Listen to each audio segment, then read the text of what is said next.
Late spring sunlight filtered through the windows at U-boat Command Headquarters in Courneval, France, as Capitaine Sauce Eberhard Gott examined the intelligence photographs spread across his desk. The date was May 17, 1943, and the images before him showed something the Germans were calling an American aircraft carrier, though Gott found the designation almost comical. His monocle reflected the afternoon brightness as he studied the vessel captured in the photographs, a ship identified as USS Bogue that had apparently been operating for 8 months without attracting serious German attention until now. The sight was so absurd that Gott actually permitted himself an audible laugh, a rare display of emotion from the typically reserved officer. He gestured for Contra-Admiral Hans-Georg von Friedeberg to examine the photographs, and his superior officer's expression quickly mirrored his own disdain. These Americans, Gott would write in his war diary that same evening, were apparently so desperate that they were attempting to convert merchant vessels into carriers. The notion struck him as farcical. These floating crates, as he termed them, carried only a handful of aircraft and possessed none of the qualities that defined proper naval vessels. They lacked the impressive speed characteristic of fleet carriers, showed no evidence of the heavy armour plating essential to warships, and displayed none of the elegant naval architecture that German engineers prided themselves on understanding. To Gott's eyes, these vessels represented nothing more than desperation made manifest in steel, a pathetic American attempt to compensate for their inability to build proper warships quickly enough. What neither Gott nor Friedeberg could possibly have understood as they dismissed these photographs was that they were examining the very instrument that would bring about their complete and utter destruction. Within 18 months, these small, ungainly escort carriers they found so laughable would accomplish something that would have seemed impossible in the spring of 1943. They would transform the entire character of the Battle of the Atlantic, shifting it from a situation of German advantage to an Allied victory so thorough and complete that U-boat crews would begin referring to their patrol missions using a phrase previously unthinkable: suicide runs. The transformation was already taking shape in American shipyards, where an industrialist named Henry Kaiser was applying mass production techniques to escort carrier construction and achieving production rates that exceeded the speed at which Germany could construct submarines. The psychological journey that German naval officers would undertake, moving from contempt to genuine terror, would unfold with startling rapidity, not gradually over years, but shockingly over mere months, as these officers discovered that American production logic had once again transcended anything their imagination had prepared them to expect. The genuine beginning of this story reaches back to June 8, 1941, a full 18 months before the Japanese attack on Pearl Harbor would formally bring America into the global conflict. President Roosevelt, demonstrating strategic vision that his own admirals initially dismissed as impossible to achieve, recognized a fundamental truth about the coming naval war. America would require aircraft carriers, and not just a few dozen, but hundreds of them. The problem seemed insurmountable through conventional thinking. Fleet carriers, the proper heavy carriers that naval tradition demanded, required approximately 3 years from laying the keel to commissioning, and each one consumed resources equivalent to constructing 10 destroyers. Roosevelt's proposed solution seemed absurd to traditional naval thinkers on both sides of the Atlantic Ocean. His administration would convert merchant ship hulls into carriers, constructing them on commercial production lines using techniques borrowed from civilian shipbuilding. The vessels would inevitably be slow, vulnerable to attack, and severely limited in their capabilities. But they would be produced in such overwhelming quantities that their individual weaknesses would become strategically irrelevant through sheer numbers. Captain Friedrich Rouge, serving in his capacity as naval liaison to the German High Command, reviewed the initial American specifications for these escort carriers in early 1942 with an expression of professional incredulity that his colleagues would remember years later. The specifications detailed vessels with a maximum speed of merely 18 knots, barely faster than a submarine operating on the surface. Some models would feature wooden flight decks rather than steel. The hulls would be constructed from commercial-grade steel rather than proper armour plating. The ships would rely on single screws, making them especially vulnerable to torpedo damage. Rouge composed a detailed analysis for Admiral Raeder that captured the German naval establishment's collective assessment. The Americans, he wrote, appeared to be fundamentally confusing the concept of quantity with the entirely separate concept of quality. These vessels represented maritime disasters waiting to happen, floating catastrophes that any properly trained U-boat commander would find as easy targets as helpless merchant ships. Rouge predicted that German submarines would feast upon these carriers the moment they ventured into combat zones. The confidence displayed by the German naval establishment rested upon foundations that seemed entirely solid in 1942. Their U-boat force had already achieved extraordinary success, sinking 1,299 Allied ships, representing a total tonnage of 6,266,000 tons during the period between September 1939 and December 1942. The Wolfpack tactics that Admiral Karl Donitz had developed and refined had effectively transformed the North Atlantic into what Winston Churchill would later describe as the only thing that truly frightened him throughout the entire war. U-boats operated with what appeared to be near total impunity in vast stretches of ocean, surfacing during nighttime hours to pursue convoys using diesel engines that provided 17 knots of surface speed, sufficient to overtake and position themselves ahead of any merchant convoy. Aircraft posed the single greatest threat to U-boat operations, but land-based planes simply couldn't reach what submariners called the mid-Atlantic Gap, that deadly empty space beyond the operational range of aircraft based in either North America or Britain, where U-boats could congregate to methodically slaughter merchant ships without fear of air attack. Oberleutnant zur See Herbert Werner, commanding U-230, recorded his assessment of American escort carriers in his war diary entry dated March 3, 1943, following his first encounter with one of these vessels near convoy SC-121. Werner noted that he had sighted what initially appeared to be a merchant vessel that inexplicably had aircraft visible on its deck. The vessel appeared far too slow to represent any genuine threat to a submarine, and far too small to carry any meaningful air group capable of sustained operations. Werner maintained surveillance of the strange vessel for approximately 2 hours, during which time he observed aircraft operations that appeared distinctly amateur in character, with visible difficulties arising from wind conditions that a proper fleet carrier would have handled routinely. He reported back to BDU, the U-boat command headquarters, that American desperation had apparently reached the point where they were sending merchant ships equipped with aircraft into active combat zones, a development that struck Werner as almost pitiable in its futility. Werner's contempt perfectly reflected the standard German naval doctrine that completely failed to grasp 3 absolutely critical factors that would prove decisive. First, these escort carriers didn't need to be fast vessels because they travelled in company with convoys that moved at speeds between 8 and 10 knots, making the carrier's 18-knot maximum speed more than adequate for the mission. Second, the carriers didn't need to maintain large air groups because their aircraft didn't actually need to sink submarines to be effective. They merely needed to force U-boats to crash dive and remain submerged, which reduced submarine speed from 17 knots on the surface to approximately 7 knots while submerged, making it impossible for U-boats to maneuver into attack positions ahead of convoys.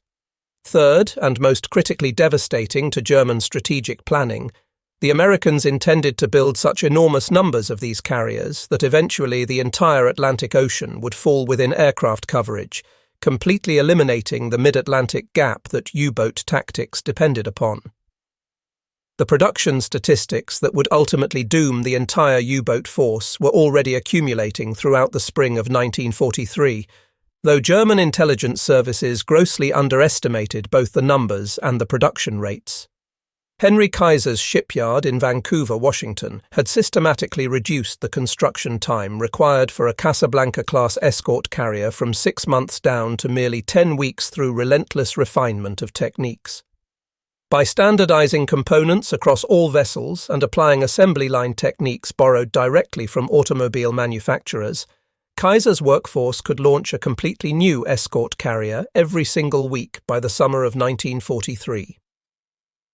German intelligence analysts estimated that American escort carrier production might possibly reach one vessel per month, which already seemed impressive.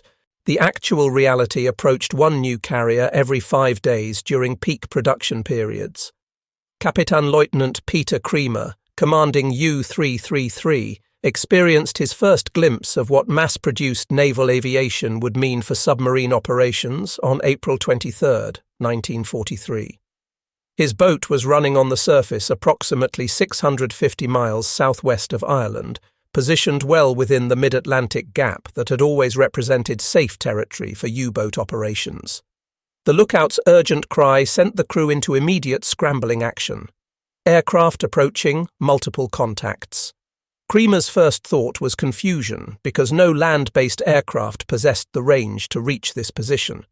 Then he spotted them through his binoculars, 2 Avenger torpedo bombers approaching steadily from the northeast. His war diary entry captured his complete bewilderment at the situation. Aircraft were appearing at an impossible range from any land base. The planes must be operating from a fleet carrier, yet no fleet carrier had been reported anywhere in this operational area. Kremer ordered an immediate crash dive. Depth charges detonated close enough to his boat to cause minor damage. U-333 remained submerged for 2 hours before Kremer felt safe enough to surface, only to discover a convoy proceeding with what appeared to be a converted merchant vessel that was actively launching aircraft. His diary entry ended with a question that revealed his growing unease about the changing nature of submarine warfare. How many of these ships did the Americans actually possess? The answer to Kremer's question would have absolutely shattered German naval morale had anyone communicated it honestly to U-boat crews. By May 1943, the United States Navy had formally commissioned 11 escort carriers, with 40 additional vessels already under construction in various American shipyards. Each carrier operated between 24 and 30 aircraft, depending on the specific model and mission requirements. The pilots flying these aircraft were mostly naval reservists, men who had been ordinary civilians merely 2 years earlier, trained through abbreviated programs that would have horrified traditional naval aviators with their emphasis on speed over comprehensive education. Yet these amateur pilots, operating from converted merchant ship carriers that professional naval officers considered inadequate, were preparing to accomplish something that the Kriegsmarine had declared strategically impossible. They would achieve the complete suppression of the U-boat threat across the entire Atlantic Ocean. Rear Admiral Julius Führer, reviewing accumulated German naval intelligence reports during June 1943, began noting with growing alarm the increasing frequency with which U-boat commanders were reporting encounters with carrier aircraft in areas that had previously been considered safe from air attack. His analysis, discovered in captured German documents after the war's conclusion, revealed concerns that were beginning to penetrate even the confident facade of German naval command. American escort carriers were now being reported across an impossibly wide geographic range, including the North Atlantic, the South Atlantic, and approaches to the Mediterranean Sea. Intelligence estimates suggested at least 20 operational vessels, though Führer suspected the actual number might be higher. If these estimates proved accurate, this represented nothing less than a fundamental alteration in convoy protection capability that would require immediate and comprehensive reassessment of Wolfpack tactics that had proven so successful over the previous 3 years. The reassessment that Führer recommended came far too late to save the U-boat force from the catastrophe that was already unfolding. USS Bogue, the very vessel that Gott had laughed at in those intelligence photographs, and her accompanying destroyer escorts had already initiated what U-boat crews would later refer to as the extended Black May period, a nightmare that stretched far beyond the single month of May 1943.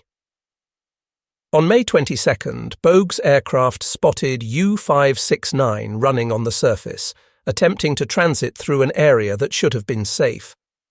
The submarine executed an emergency crash dive, but the Avenger that had spotted it marked the precise position with a smoke float. 4 hours of coordinated attacks followed, with aircraft maintaining contact while directing surface vessels to the submarine's position. U-569's commander, Kapitän-Leutnant Hans-Peter Hinch, finally surfaced his dying boat just long enough to transmit a final desperate message back to headquarters. His boat was under continuous air attack. Carrier aircraft were maintaining contact despite every evasion technique he attempted. No escape was possible. He was scuttling the vessel.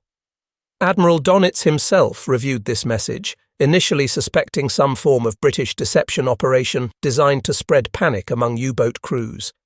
Only when 2 additional boats reported nearly identical experiences did the terrible reality begin penetrating the consciousness of German naval command. Continuous air attack had been physically impossible in the mid-Atlantic gap, yet now experienced submarine commanders, men with proven records of success, were reporting exactly that phenomenon with increasing frequency. Kapitän-Leutnant Klaus Rudloff, commanding U-709, encountered aircraft from USS Corps on June 24, 1943, and his subsequent report revealed just how completely the tactical revolution had transformed submarine operations. His boat had been attacked by carrier aircraft operating 700 miles from the nearest land base. The attack forced U-709 to remain continuously submerged for 14 hours, completely exhausting the boat's batteries. When Rudloff finally surfaced during nighttime hours to recharge his batteries, aircraft detected his boat immediately, apparently using some form of detection equipment that could locate submarines in total darkness. The aircraft appeared to possess unlimited persistence, circling his position hour after hour. Rudloff's report concluded with a desperate request for instructions on how to deal with continuous air coverage of areas that were supposed to be beyond aircraft range. The terrible truth was that no such instructions existed because German naval doctrine had simply never contemplated the possibility of continuous air coverage in mid-ocean areas. The escort carriers operated in what the Americans called hunter-killer groups, typically consisting of 1 carrier accompanied by 3 to 4 destroyers or destroyer escorts. Each group could maintain dawn-to-dusk surveillance over a circular area approximately 100 miles in radius. When multiple escort carriers operated in coordination, they created overlapping zones of coverage that made any surface operations by U-boats essentially suicidal. The technical capabilities of American escort carriers significantly exceeded what German intelligence had estimated. Each Casablanca-class carrier displaced 7,800 tons fully loaded and measured 512 feet in length. The flight deck could safely handle aircraft weighing up to 20,000 pounds landing at speeds approaching 80 miles per hour. The hangar deck provided accommodation for 28 aircraft, along with comprehensive maintenance facilities. Ammunition magazines held 500,000 rounds of machine gun ammunition, plus adequate supplies of depth charges, bombs, and torpedoes, sufficient for 2 weeks of continuous combat operations without resupply. Corvette Captain Adalbert Schnee, recognized as one of Germany's most decorated and successful U-boat commanders, encountered the full reality of this new tactical situation on July 13, 1943, when his boat U-201 was caught on the surface by aircraft from USS Corps. His post-action report, filed after he managed to escape destruction, revealed the profound shock that was beginning to affect even the most experienced submarine commanders. Aircraft had appeared without any warning whatsoever. There had been no time to execute a proper crash dive procedure. Schnee took his boat deep immediately, using emergency procedures. Multiple depth charges detonated close enough to cause damage. U-201 remained at maximum operational depth for 6 consecutive hours before Schnee dared attempt to surface. When he finally brought the boat up after darkness had fallen, his submarine was immediately illuminated by aircraft equipped with powerful lights. This identical pattern repeated itself 3 more times throughout the night.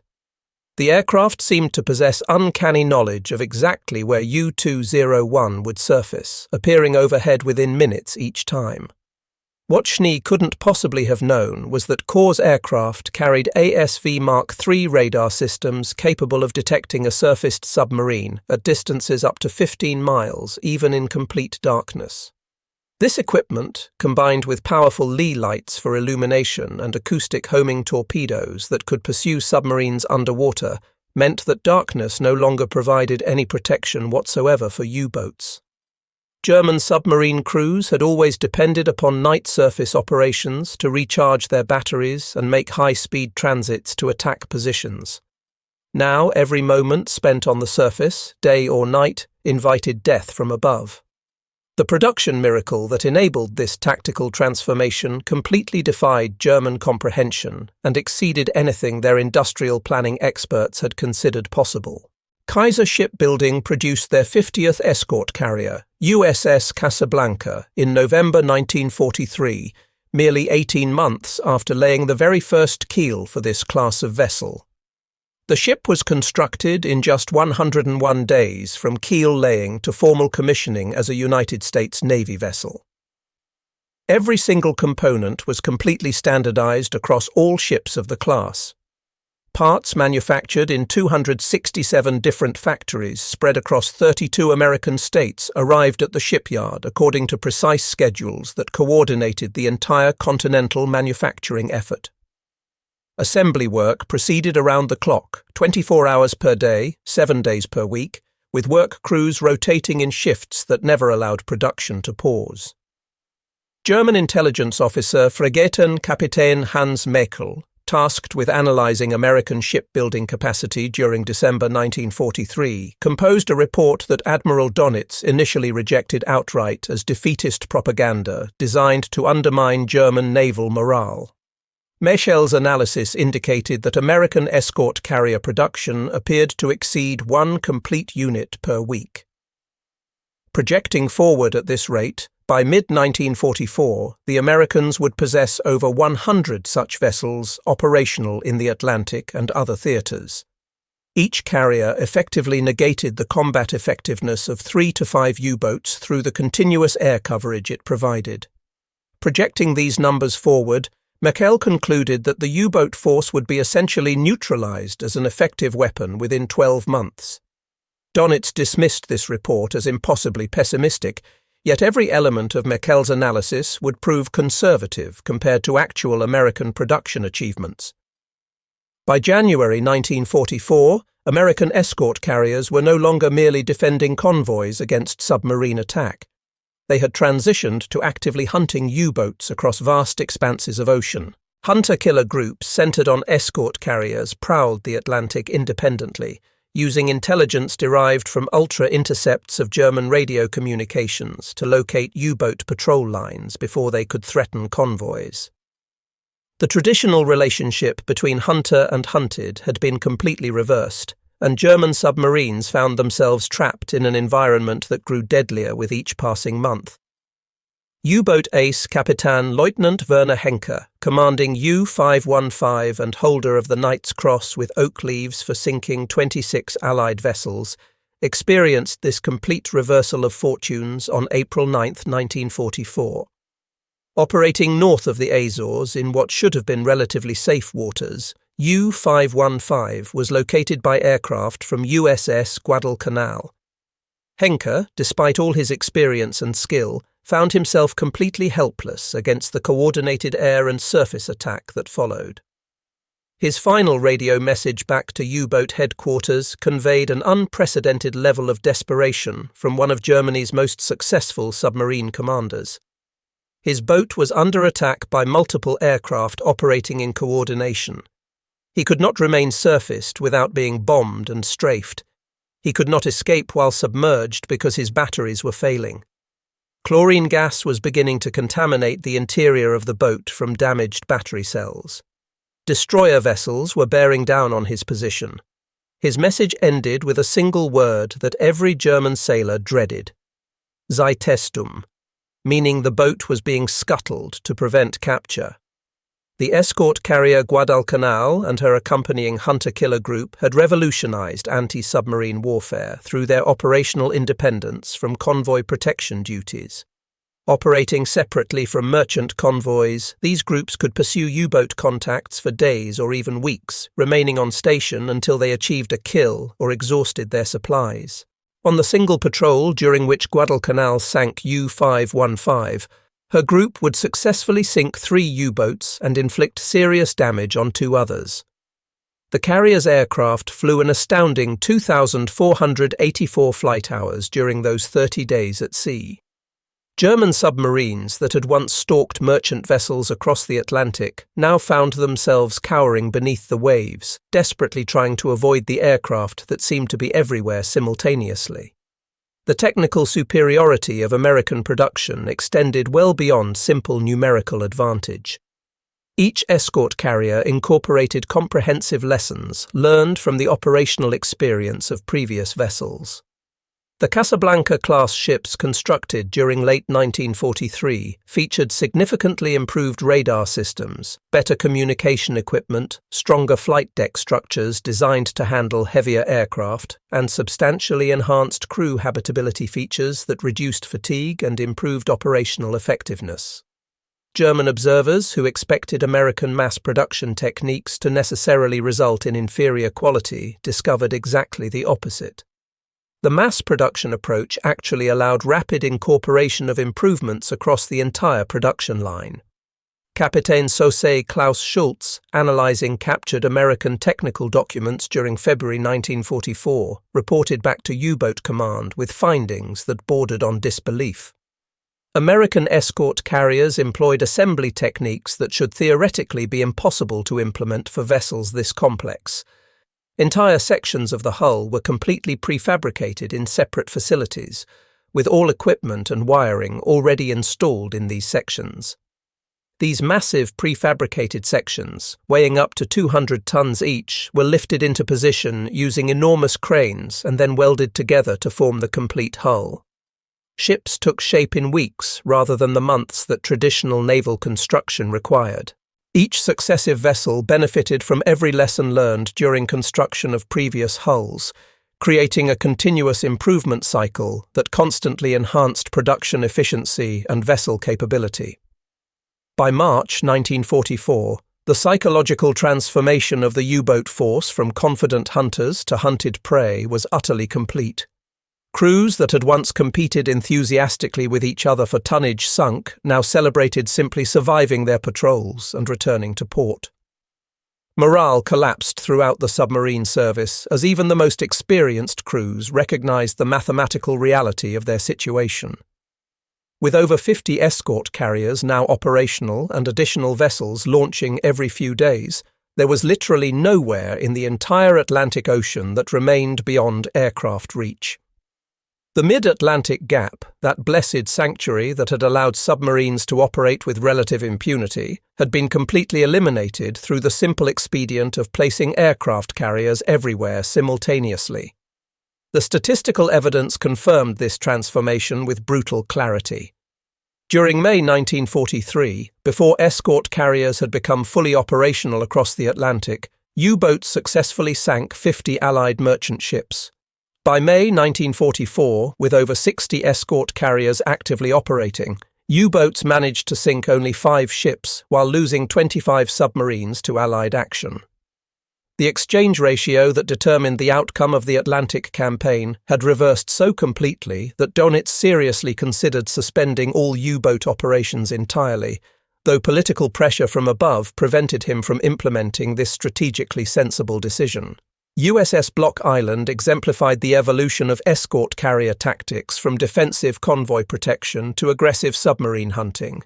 Operating with 4 destroyer escorts in a tight hunter-killer group, Block Island pioneered comprehensive night operations using Avenger aircraft equipped with radar that could locate surfaced submarines in total darkness. On May 29, 1944, Block Island's aircraft located U-549 running on the surface during nighttime hours. The coordinated attack that followed demonstrated the precision that American carrier groups had achieved through constant practice. Aircraft maintained continuous contact with the submarine while vectoring surface vessels directly to its position through radio communication. When U-549 executed a crash dive to escape the aircraft, sonobuoys dropped by the Avengers tracked the submarine's underwater movement with remarkable accuracy. The German submarine fought desperately, managing to torpedo Block Island in a final act of defiance before being destroyed by depth charges. The loss of Block Island, one of only 6 escort carriers lost to enemy action during the entire war, actually illustrated American industrial supremacy rather than representing any German tactical success. Block Island was replaced by 2 new escort carriers within mere weeks. Her experienced aircraft crews and ship's company transferred to other carriers with barely any pause in combat operations. Gross Admiral Karl Donitz confronted this industrial reality during a staff conference held on June 2, 1944. The transcript of this meeting, captured after Germany's surrender, reveals that Donitz possessed complete and accurate understanding of the situation facing his submarine force. The enemy's small carriers, he told his assembled staff officers, had systematically eliminated every tactical advantage that German submarines had previously enjoyed. U-boats could not operate on the surface during daylight hours due to aircraft that appeared within minutes. They could not operate on the surface during nighttime hours due to radar-equipped aircraft that could locate submarines in complete darkness. The Americans had not defeated German submarines through superior tactics or better weapons. They had rendered German submarines irrelevant through overwhelming industrial production that placed aircraft everywhere simultaneously. Donitz concluded that there was no tactical solution to a strategic problem of this magnitude. The industrial statistics that Donitz referenced in that grim staff conference would have seemed like fantasy to German planners in 1941. Fregattenkapitän Ernst Hackegen, analyzing American production capacity in September 1944, documented the scope of the achievement in a report that reads almost like disbelief reduced to bureaucratic prose.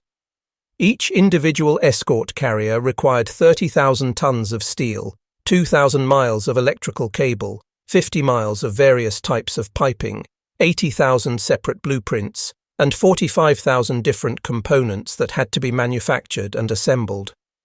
Yet the Americans were producing these incredibly complex vessels with the same efficiency and speed that automobile factories produced cars. The Seattle-Tacoma shipbuilding facility alone had delivered 16 complete carriers during an 18-month period.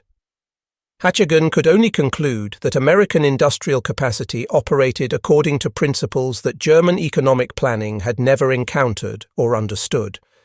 Captain Daniel Gallery, commanding USS Guadalcanal, achieved what might be considered the ultimate demonstration of escort carrier dominance on June 4, 1944, when his hunter-killer group successfully forced U-505 to surface and then captured the submarine intact with its crew and all classified materials. This represented the first enemy warship captured at sea by the United States Navy since 1815, and the operation demonstrated beyond any possible doubt that U-boats had been reduced from dangerous predators to helpless prey. The submarine's seizure, complete with its Enigma machine and codebooks, provided intelligence benefits that justified the entire escort carrier program by itself. The statistical record of this transformation was absolutely overwhelming when examined comprehensively. During 1942, before escort carriers became operational in meaningful numbers, German U-boats sank 1,160 Allied merchant ships totaling 6,266,000 tons of shipping. During 1944, with escort carriers completely dominating the Atlantic theatre, U-boats managed to sink only 132 ships, totaling 773,000 tons, while losing 249 submarines to Allied action. These numbers represented not merely a defeat, but the effective elimination of the U-boat force as a strategic weapon capable of influencing the war's outcome. German recognition of this comprehensive transformation appeared in unexpected places and contexts. Lieutenant Heinrich Werner, captured from U-846 in May 1944, told his interrogators something that revealed the psychological impact more clearly than any statistical analysis. The U-boat crews knew the war was lost, he explained, when they began counting American escort carriers appearing in operational areas. In 1943, German submariners had laughed at these converted merchant ships. By 1944, they feared these carriers more than battleships or cruisers because an escort carrier could clear an entire ocean of submarines through sustained operations. No other vessel type had ever achieved such dominance over submarine operations. Total escort carrier production reached the staggering figure of 151 ships by war's end, with 122 constructed in the United States and an additional 29 built in Britain using American designs and often American-supplied components. These vessels operated approximately 4,000 aircraft at peak strength, representing more air power than the entire German Luftwaffe possessed by 1944. The pilots flying from these carriers, trained through abbreviated programs that produced 35,000 naval aviators annually, outnumbered total German U-boat crews throughout the war by a factor of 3 to 1. This numerical superiority in trained personnel proved just as decisive as the superiority in ships and aircraft. Vice Admiral Lionel Wells, analyzing escort carrier effectiveness during the immediate post-war period, reached conclusions that naval historians would later validate through decades of study. The escort carrier program, Wells wrote, represented the perfect convergence of three factors that rarely align in military operations: industrial capacity, tactical innovation, and strategic necessity.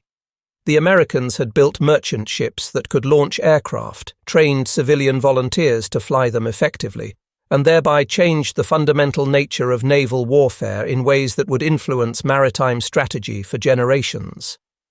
No other weapons system developed during the Second World War achieved such complete dominance over its intended target. The human dimension of this transformation was captured with particular clarity in the interrogation transcripts of Captain Lieutenant Wolfgang Haider, captured from U-575 during March 1944. American interrogators recorded Haider's assessment of what escort carriers had accomplished. These carriers, Haider explained, had killed the U-boat force not through superior weapons or tactics, but through sheer presence. They were everywhere simultaneously. U-boats spent entire patrols submerged, accomplishing nothing, seeing no targets. Men went mad from the psychological stress of continuous hunted status. Those little carriers that Americans had built in mere weeks had systematically destroyed the elite of German naval power, the submarine force that had nearly strangled Britain. Admiral Royal Ingersoll, serving as Commander-in-Chief of the Atlantic Fleet, testified before Congress in March 1945 about the escort carrier program's impact. His assessment was unequivocal. The escort carrier program had succeeded beyond anyone's wildest expectations or initial hopes. Naval planners had anticipated these vessels would help protect convoys through providing localized air cover. Instead, they had accomplished something far more significant. They had completely eliminated the submarine threat across the entire Atlantic Ocean. The Battle of the Atlantic, that prolonged struggle that had threatened Britain's survival, had been won not by destroyers or long-range patrol aircraft, but by these converted merchant ships that traditional naval officers had initially dismissed as inadequate. The German Navy's final official assessment of the Atlantic campaign came from Gross Admiral Donitz himself, speaking in his farewell address to the U-boat force on May 4, 1945, just days before Germany's unconditional surrender. His words reflected both pride in his submariners' courage and acknowledgement of industrial reality. The U-boat crews had fought with extraordinary gallantry against overwhelming odds that increased with every passing month. The enemy's production of aircraft carriers, Donitz stated bluntly, had rendered the submarine struggle completely hopeless. The Americans had built carriers faster than Germany could construct submarines, trained pilots faster than Germany could train submarine crews, and systematically covered the entire ocean with aircraft that made submarine operations suicidal. Donitz concluded that no amount of bravery or tactical skill could overcome such industrial disparity. Comprehensive post-war analysis conducted by both American and German researchers revealed the full scope of escort carrier operations and their decisive impact. These ships collectively flew over 460,000 combat sorties during the war across all theatres of operation. Their aircraft sank or participated in sinking 53 German U-boats and 17 Japanese submarines. They provided essential air cover for every major amphibious operation conducted after 1943, from Sicily and Italy through Normandy and southern France. Only 6 American escort carriers were lost to enemy action throughout the entire war, representing a loss rate below 2%. No other major warship type achieved such a favourable loss-to-effectiveness ratio. The Kaiser shipyards that produced the majority of American escort carriers became international symbols of American manufacturing power and efficiency. Workers who had never built ships before the war's outbreak were launching carriers at rates that peacetime naval professionals had considered utterly impossible. Women comprised 27% of the Kaiser workforce, with African Americans representing another 15%. This remarkably diverse workforce, drawn from populations traditionally excluded from shipbuilding, produced carriers that systematically swept German submarines from the seas through sheer numerical superiority and operational persistence. Captain Eric Brown, the legendary British test pilot who flew from numerous American escort carriers during combined operations, provided perspective that bridged British and American naval aviation experience. The Germans mocked these ships, Brown explained, because they fundamentally misunderstood the revolution these vessels represented. A single escort carrier operating alone was certainly vulnerable to attack and possessed limited capability. 50 escort carriers operating simultaneously across an entire ocean were absolutely invincible through distributed coverage. The Americans grasped this principle intuitively through their industrial experience. The Germans never understood it until far too late to develop any effective counter. Fregattenkapitän Otto Kretschmer, Germany's most successful U-boat ace before his capture in March 1941, watched the entire transformation unfold from the strange perspective of a prisoner of war camp in Canada. Released after the war concluded, Kretschmer wrote extensively about what he and his fellow prisoners had failed to understand about American strategic thinking. The German Navy had approached submarine warfare as primarily a tactical and technical problem to be solved through superior crew training and more advanced submarine designs. The Americans, Kretschmer realized, had approached the Atlantic campaign as fundamentally an industrial problem to be solved through mass production and systematic coverage. The escort carriers were not individually better ships than purpose-built fleet carriers. They were simply the right ships produced in the right numbers to achieve total coverage. This distinction, Kretschmer concluded, represented the core difference between European and American approaches to modern warfare. German U-boat veteran Heinrich Lehmann-Willenbrock, who had commanded the famous U-96, whose exploits would later be fictionalized, reflected on the escort carrier campaign during an interview conducted in 1975, 30 years after the war's conclusion. The escort carriers, Lehmann-Willenbrock stated, had taught the German Navy a lesson in humility that peacetime would never have provided. German submariners had believed that war was fundamentally about warrior skill, tactical innovation, and operational daring. The Americans had demonstrated conclusively that modern industrial war was actually about production capacity, systematic coverage, and the ability to be everywhere simultaneously. Those little carriers that German naval officers had mocked represented something the German military establishment had never properly understood: the distinctly American ability to transform virtually any military problem into a production solution that overwhelmed opposition through sheer scale. Rear Admiral Calvin Durgin, who commanded multiple escort carrier task groups throughout the Atlantic and Pacific campaigns, offered his own succinct summary of what the program had accomplished.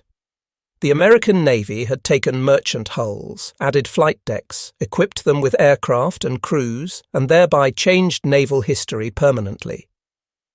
The Germans laughed at these vessels because they saw only converted merchantmen, crude improvisations that offended their sense of proper naval architecture.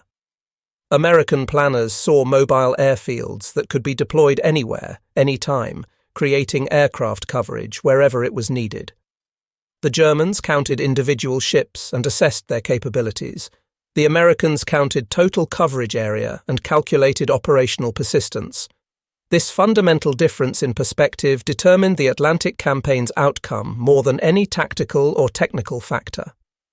The final irony of the escort carrier story emerged from a conversation that allegedly occurred in the Führerbunker during April 1945, as Germany collapsed toward final defeat. The Reich's leader, that Austrian with his distinctive moustache, reportedly asked Dönitz directly why the U-boats were failing so completely to interdict Allied shipping. Dönitz explained patiently about the American escort carriers, describing how these vessels had systematically eliminated every tactical advantage submarines had previously enjoyed. The Führer allegedly responded with a question that revealed his complete disconnection from industrial reality. Why, he demanded, had Germany not built such vessels if they were so effective? Dönitz replied with devastating honesty. Because Germany could not build one carrier per week as the Americans were doing. The Führer had no response to this simple statement of industrial fact. By May 8, 1945, when Germany signed unconditional surrender documents, the United States Navy operated 105 escort carriers with additional vessels still under construction in American shipyards, even though the European War had concluded. These ships had transformed the Atlantic Ocean from a contested battleground into what was effectively an Allied lake where submarines could not operate with any reasonable expectation of survival. The U-boat force that had nearly succeeded in starving Britain into submission during 1942 had itself been starved of operational space by 1945. Many late-war U-boats never fired a single torpedo in anger, spending their entire operational careers hiding from carrier aircraft that appeared overhead whenever they attempted to surface. Detailed statistical analysis confirmed the scope of this transformation with brutal mathematical precision. During 1942, a German U-boat departing on patrol had approximately a 75% probability of returning safely to port. By early 1945, this survival rate had collapsed to merely 25%. The primary cause of this increased lethality was aircraft, predominantly operating from escort carriers that could maintain persistent coverage over vast ocean areas. Of the approximately 40,000 German sailors who served in U-boats during the war, roughly 30,000 died in action, representing a horrific 75% casualty rate that exceeded losses in any other military branch. Most of these men died after escort carriers made submarine operations essentially suicidal.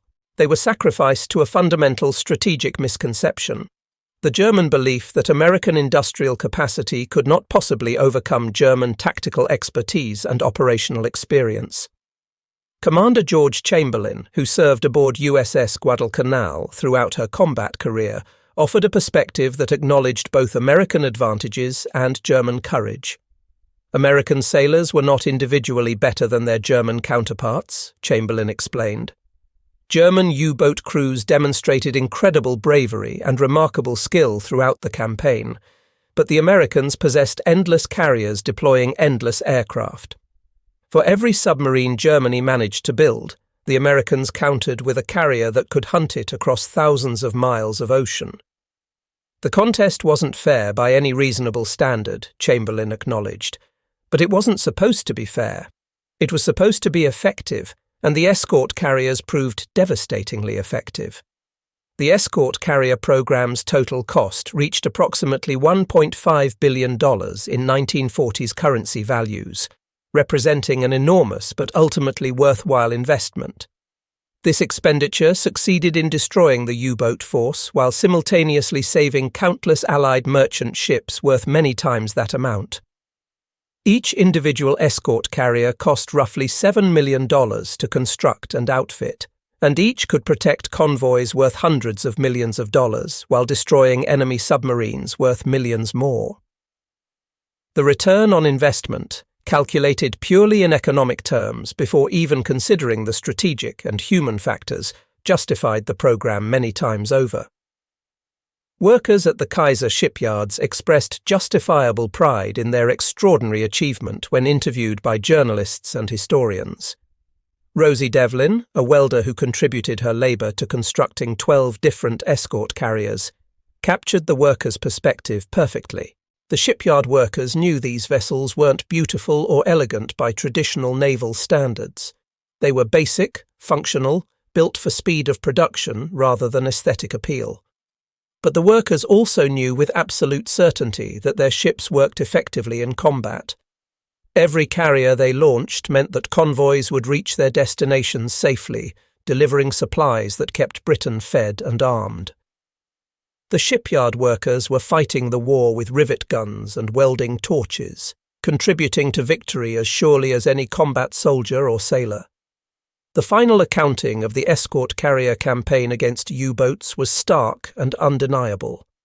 Germany began the war with 57 operational U-boats and managed to construct 1,162 additional submarines during the conflict, despite Allied bombing and resource shortages.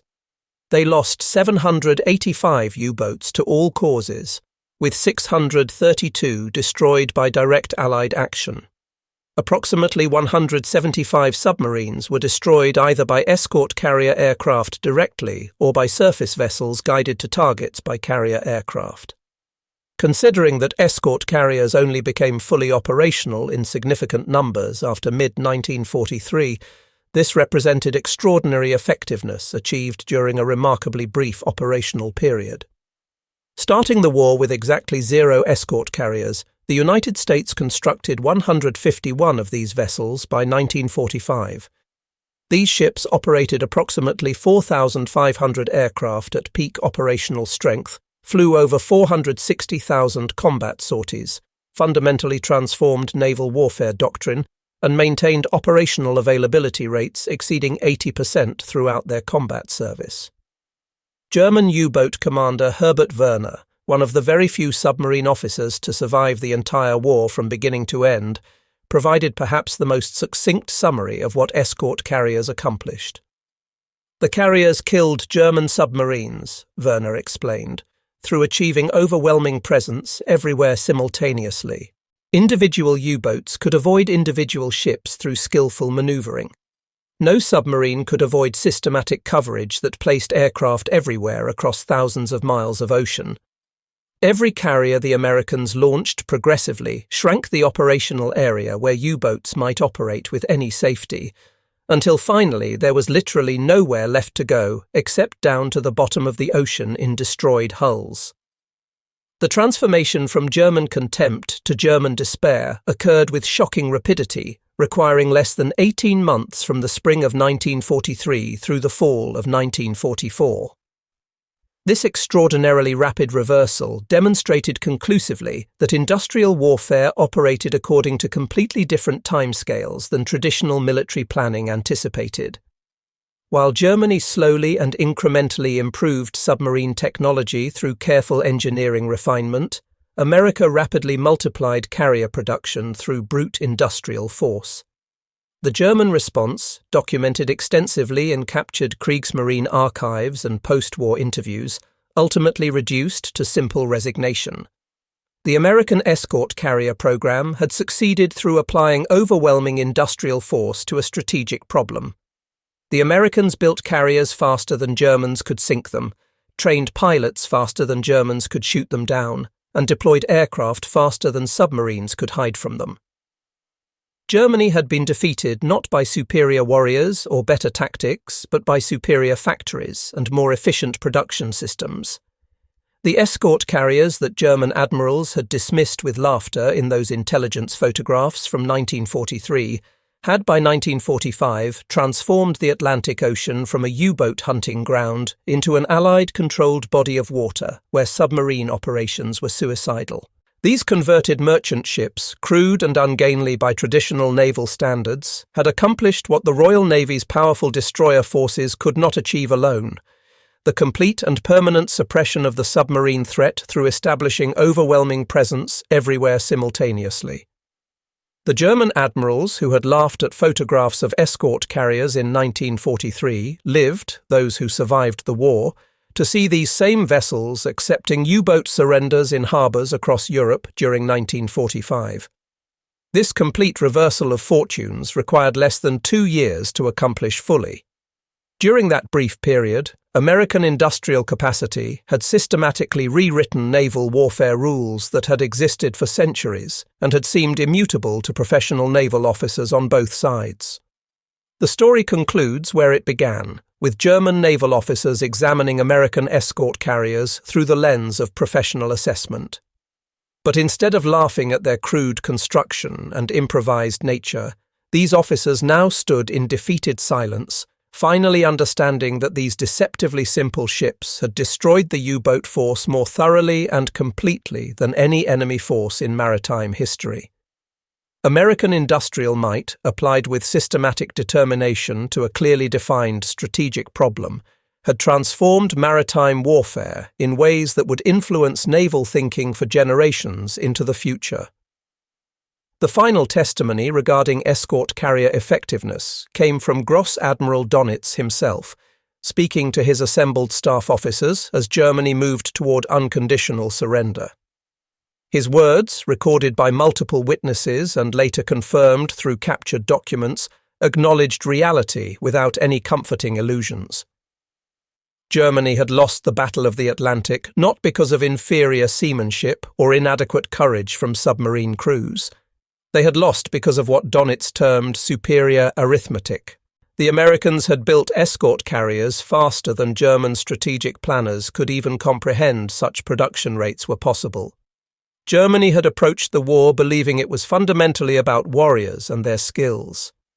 The Americans had understood that modern industrial war was actually about production capacity and systematic application of resources. Germany had been wrong in this fundamental assessment. America had been correct. That simple fact, more than any tactical or operational consideration, explained why Germany had lost the Atlantic campaign and ultimately the entire war.